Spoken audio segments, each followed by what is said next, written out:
ये आकाशवाणी है। अब आप विशाल शर्मा से समाचार सुनिए।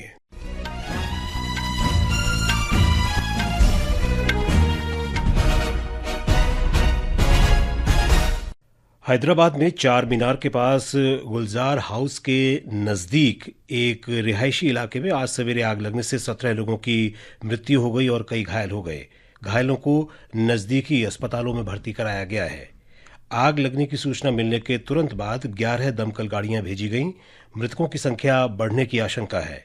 दमकल कर्मचारियों ने इमारत से करीब 16 लोगों को सुरक्षित निकाला है। स्थानीय पुलिस के अनुसार अभी आग लगने के कारणों का पता नहीं चल पाया है।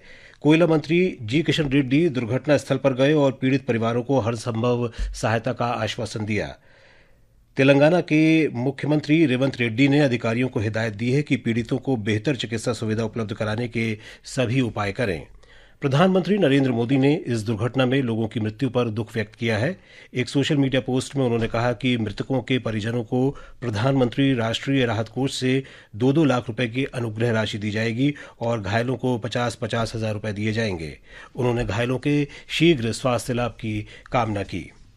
केंद्रीय गृह और सहकारिता मंत्री अमित शाह ने बंद हो चुकी प्राथमिक कृषि ऋण समितियों के आर्थिक पुनरुद्धार के उद्देश्य से नई नीति के लिए योजनाओं की घोषणा की है। अहमदाबाद के साइंस सिटी में गुजरात राज्य सहकारी संघ द्वारा आयोजित सहकारी सम्मेलन को संबोधित करते हुए श्री शाह ने इन समितियों को पुनर्जीवित करके देश में सहकारी बुनियादी ढांचे को मजबूत करने के लिए सरकार की प्रतिबद्धता पर जोर दिया। श्री शाह ने कहा कि इस पहल से सहकारी जमा राशि में 11,000 करोड़ रुपए की वृद्धि हुई है। कार्यक्रम में राज्य की 800 सहकारी समितियों का प्रतिनिधित्व करने वाले 4,000 से अधिक सहकारी प्रमुखों ने भाग लिया। ब्यौरा हमारी संवाददाता से। केंद्रीय सहकारिता मंत्री अमित शाह ने गुजरात के सहकारी मॉडल की सराहना की और सहकारी नेताओं से सहकारी समितियों को आर्थिक रूप से मजबूत बनाने, सहकारी प्रणाली में पारदर्शिता लाने के लिए प्रौद्योगिकी का उपयोग करने और देश में सहकारी नेटवर्क का विस्तार करने के लिए सहकारी प्रशिक्षण को प्रोत्साहित करने का आग्रह किया। उन्होंने सहकारी समितियों की स्थिरता के लिए 4 स्तरीय सहकारी मॉडल की भी बात की। दोपहर में श्री शाह मेहसाणा के सादरा गाँव में एक फ्रोजन आलू प्रसंस्करण संयंत्र का उद्घाटन करेंगे। शाम को वे अहमदाबाद नगर निगम की 1500 करोड़ से अधिक की लागत वाली विभिन्न बुनियादी ढांचा परियोजनाओं का उद्घाटन और शिलान्यास करेंगे। वे विभिन्न केवीआईसी योजनाओं के लाभार्थियों को किट वितरित करेंगे और जनसभा को संबोधित करेंगे। अपर्णा खूंट, आकाशवाणी समाचार, अहमदाबाद।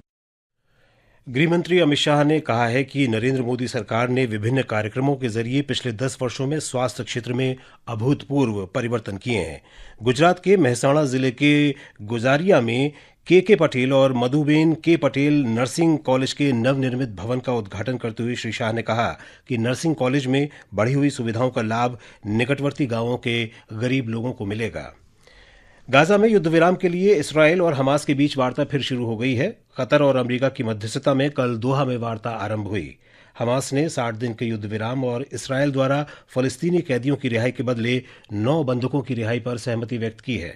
इसराइल ने अभी इस प्रस्ताव पर कोई प्रतिक्रिया नहीं दी है, लेकिन कहा है कि इसराइल कतर में वार्ता से पहले गाजा से सैनिकों को वापस नहीं बुलाएगा और न ही युद्ध समाप्ति का वायदा करेगा। संसदीय कार्य मंत्री किरेन रिजिजू ने कहा है कि 7 सर्वदलीय प्रतिनिधिमंडल जल्द ही 32 देशों के साथ बातचीत करेंगे। उन्होंने कहा कि ये ऑपरेशन सिंदूर के तहत आतंकवाद के खिलाफ भारत के सामूहिक संकल्प को दर्शाता है।